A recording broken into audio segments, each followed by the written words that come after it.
they don't mesh like that yet, that I can see, right? Because one is mechanistic and materialistic, that there's no healing. I did not learn how to heal, or that healing was even an option. In fact, I was trained to deride the concept.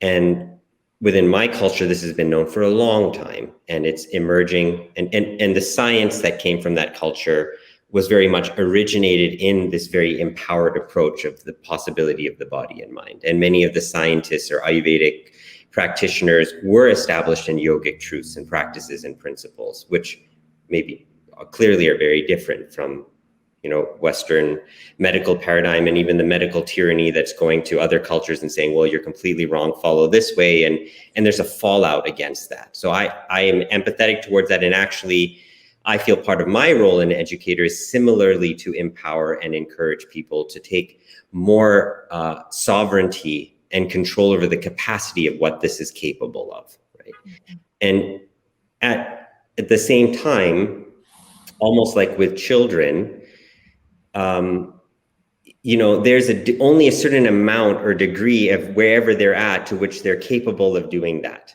Yeah. Right. Maybe at, you know, level 1 or kindergarten level 2, like they're not able to do that. Like, you know, they're only capable of this much.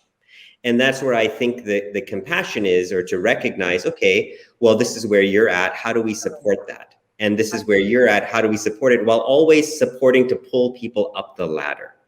Right. Yes. And if there is an unwillingness to say, okay, well, but this is true for you at this level, and we have to relate to you and support you at this level, because you can't just pull yourself up by your own bootstraps yet. So there has to be this almost this degree where there's this collective willingness to support people in that process of reclaiming that sovereignty or that body-mind capacity.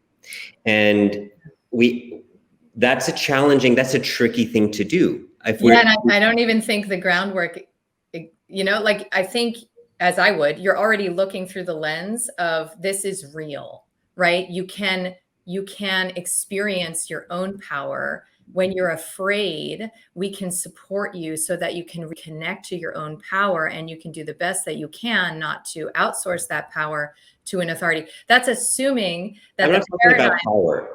I'm not talking about power. I'm talking about just even on basic health choices and things that people are going to make based on their understanding and knowledge of things. And it's a step-by-step process, right? Yeah, the worldviews having inhabited the other one, they don't mesh like that yet, that I can see, right? Because one is mechanistic and materialistic, that there's no healing. I did not learn how to heal, or that healing was even an option. In fact, I was trained to deride the concept. Okay, so if that is what I believe as an allopathic physician, that this concept of healing is total woo, that this concept of like you taking responsibility for your health and coming into a sacred relationship to your body as the wise guide of your process of self-discovery, that is nonsense. Literal nonsense. It's reckless and dangerous nonsense to somebody who was trained the way that I was trained and all of the people that they influence. So how is it that we can invite people into